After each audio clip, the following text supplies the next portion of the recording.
pessoal, tudo bem? Hoje nós vamos começar a aula 5 de argamassas. Nós já temos da aula 1 a 4 sobre argamassas e hoje a gente vai falar um pouquinho sobre a parte de traço de dosagem.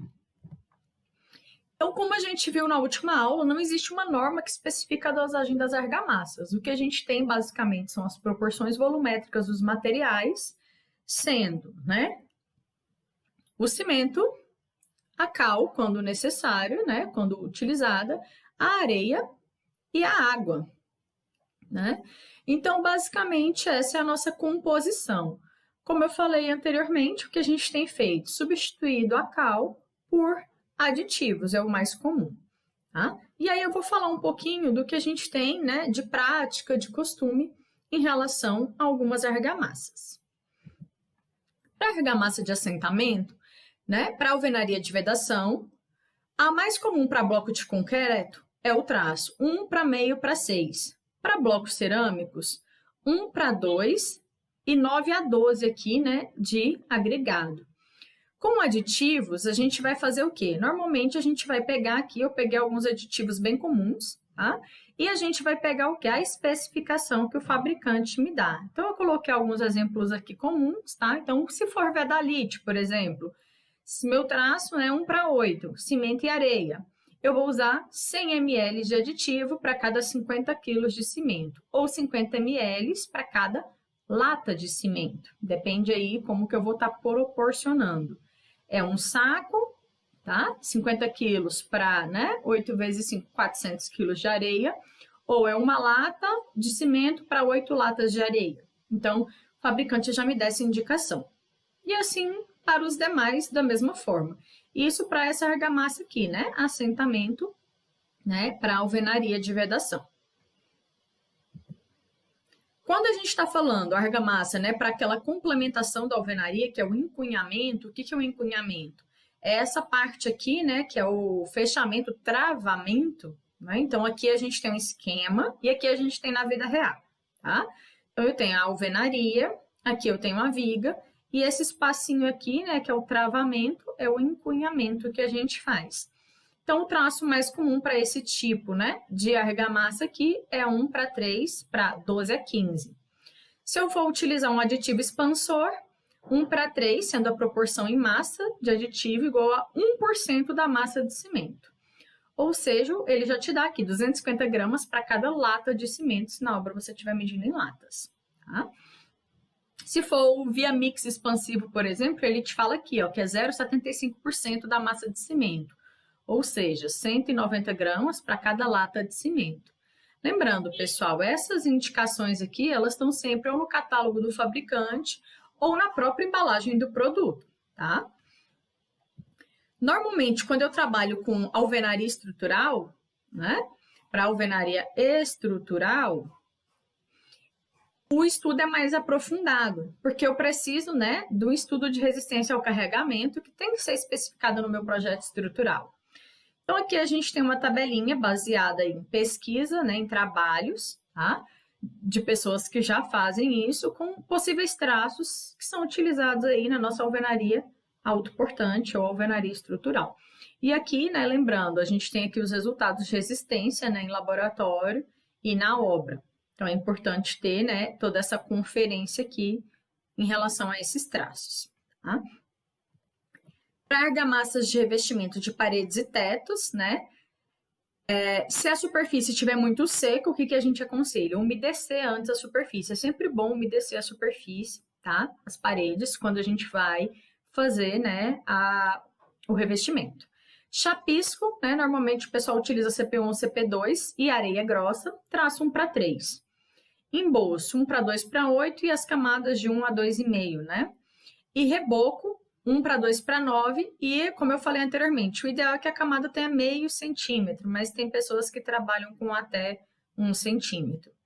Se eu for utilizar aditivo, aqui também, o fabricante ele já me dá essas considerações, Por exemplo, aqui vou citar o vedalite de novo, 50 ml para cada lata de cimento.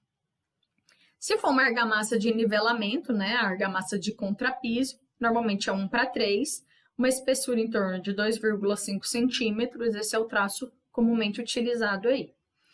E em relação à qualidade da informação, como nós falamos, não existe uma norma da ABNT que vai determinar, né, esses traços.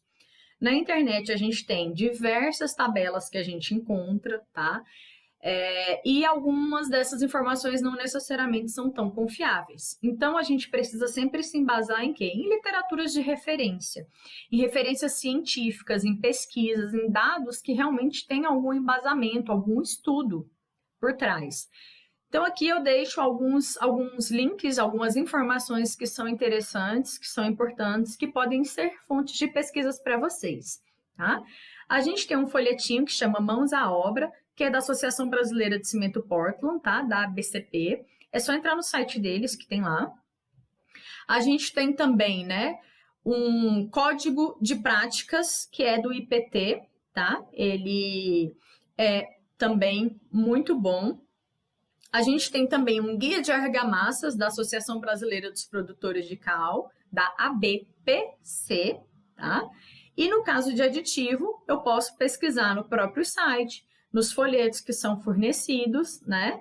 E até mesmo entrar em contato para qualquer orientação extra que seja necessária. Então, é sempre importante a gente procurar as normas, procurar dados técnicos, e uma outra fonte de pesquisa muito interessante são sempre os sites de universidades que fazem pesquisas, revistas científicas da área também, que têm publicações de artigos de extrema relevância com informações sobre os temas que a gente costuma pesquisar, tá? Então, é só dar uma busca, saber utilizar ali o Google acadêmico para pesquisar esses materiais é muito importante. Em termos de dosagem, a gente tem como fazer o cálculo do consumo de materiais. Então, aqui eu deixo uma formulazinha do cálculo de consumo de materiais para 1 metro cúbico, tá? À medida que eu for aumentando isso, né, eu mudo aqui em cima. Então, 1 metro cúbico, né, quer dizer aqui 1.000 decímetros cúbicos, né, 1.000 litros, tá? O traço aqui é 1, que é a parte de cimento, né, para parte de cal ou outro aglomerante, para o agregado, para a relação água-cimento, isso em massa. E aí eu vou utilizar essa fórmula para fazer o cálculo do consumo de cimento e depois eu faço o consumo do segundo aglomerante e o consumo do agregado. E a mesma coisa para a relação água-cimento. Então, o que eu vou utilizar aqui como dado? Eu vou utilizar a massa específica do cimento, né, do segundo aglomerante, do agregado, tá? Para que a gente possa utilizar. E se eu for utilizar um teor de ar, se eu for utilizar alguma coisa que eu faça a consideração desse teor de ar que vai ser incorporado, etc., eu tenho que fazer uma subtração aqui, né, dessa metragem cúbica aqui, né, desse volume de material. Caso contrário, é só desprezar essa parte aqui na fórmula. Aqui a gente tem, né, um consumo de cimento aproximado para alguns traços, tá? Então, aqui eu tenho o traço e a relação água-cimento, e aqui a gente tem alguns consumos de cimento aproximados, né? Dependendo da norma e etc., principalmente quando a gente fala de concreto, e a gente vai falar isso mais adiante, até para usar um material dosado em obra ou dosado em central, a norma exige aqui, né, um consumo mínimo de cimento. Então, essa informação ela é sempre importante, até para a gente fazer estimativa de custos, tá, pessoal? Então, esses cálculos aqui, eles são extremamente importantes quando a gente vai fazer o orçamento da nossa obra, né? Saber o quantitativo de material que eu vou utilizar para poder passar o orçamento para o meu cliente, tá? Se a dosagem for feita em volume, né, a gente tem que fazer uma conversão do traço, tá? E aqui está uma formulazinha para conversão do traço. Por quê? Porque a dosagem em laboratório ela é feita sempre em massa. E a gente, normalmente, em obra, mede o material em volume. E o meu traço, normalmente, ele está em quê? Ele está em massa, tá? Então, a gente precisa fazer a conversão aí desse material para massa ou para volume. E aí, a gente tem aqui, né, essa equaçãozinha que a gente vai trabalhar, tá?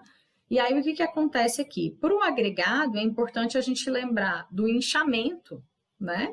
Que é muito importante quando a gente trabalha com agregado miúdo, tá? Então, eu tenho que levar em consideração o inchamento no volume, porque eu posso estar falseando a medida de volume do agregado, se o agregado está muito umedecido. Então, isso é importante observar. E aí, para que vocês exercitem, né, o uso dessa fórmula, aqui tem um exercício exemplo, tá? Deixa o traço aqui e aí a gente pede consumo de materiais por metro cúbico de argamassa, o custo por metro cúbico, tá? E o traço, se eu for utilizar como referência um saco de cimento de 50 quilos, como ficaria esse traço aí para passar para o pessoal da obra. Aqui estão os dados da areia, da cal, do cimento e os preços, tá, pessoal? Não são dados reais, tá? Então, não usem isso como base, embasamento para a vida de vocês. É importante sempre, se eu precisar da massa unitária e da massa específica de cada material, solicitar um ensaio no laboratório, tá? Segundo as normas. E aí, para a gente fechar, vamos falar um pouquinho sobre os aditivos, tá? Então, o aditivo, ele é um produto que eu vou adicionar na argamassa em pequena quantidade para melhorar as propriedades, seja no estado fresco ou no estado endurecido.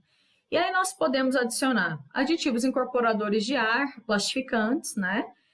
Eu posso utilizar retardador ou acelerador de pega, um retentor de água, impermeabilizante ou hidrofugante. Posso utilizar pigmentos, né?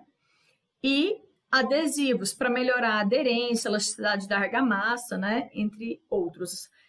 Aditivo adesivo é muito utilizado quando a gente faz chapisco rolado, tá? E a diferença quando a gente fala adições? Adições são materiais, né, naturais ou industriais, tá? São finos, né, adicionados à argamassa para mudar algumas propriedades, tá? A quantidade é elevada em consideração no proporcionamento ali no meu traço. Normalmente é utilizado com função plastificante e aí eu retiro uma parte da água, né? Tá? Normalmente usado para substituir a cal. Então, tem as pozolanas, elas aumentam a rigidez da argamassa, então pode causar mais retração, então é pouco usual. Até um dos motivos lá que a gente falou, né? Dos cimentos, dos tipos de cimento utilizados. Saibro, que era muito utilizado anteriormente, né? O saibro, ele é um solo em decomposição, tá? Ele é muito sensível à umidade, tem excesso de finos, então ele piora bastante, né, a situação de retração, tá? Ele tem um alto teor de álcalis que causa eflorescência, gera uma patologia, né? Eu tenho uma pulverulência, eu tenho descolamento, eu tenho fissuração excessiva, então não é muito bom utilizar, mas o pessoal empregava bastante. Filito, que é basicamente quartzo, né? É um material friável, tem baixa resistência mecânica, tá? Pó calcário, o pessoal utiliza para utilizar, né, conferir plasticidade. Solo fino, né, idêntico ao pó calcário, mas eu tenho que prestar atenção o quê? Na quantidade de impurezas que eu estou adicionando. Hoje em dia o pessoal utiliza outros materiais aí, mas que não tem estudo, né, não tem nenhuma comprovação, que é açúcar, detergente, entre outros materiais aí que o pessoal utiliza nos canteiros, mas que não tem comprovação e que muitas vezes são prejudiciais às propriedades do material, né? E prejudicam ali futuramente o emprego. De imediato a gente não vê, mas no futuro acaba que a gente tem, né, um prejuízo muito grande com o surgimento de patologias. Tá certo, pessoal? Esse é o nosso conteúdo final de argamassas. Eu espero que vocês tenham gostado. A gente ainda vai ter aqui as aulas para vocês acompanharem a execução de alguns dos ensaios que dão a verificação das propriedades. Então, eu vou falar um pouquinho com vocês ainda do ensaio, né, de densidade e de consistência pela mesa, tá? Flow table.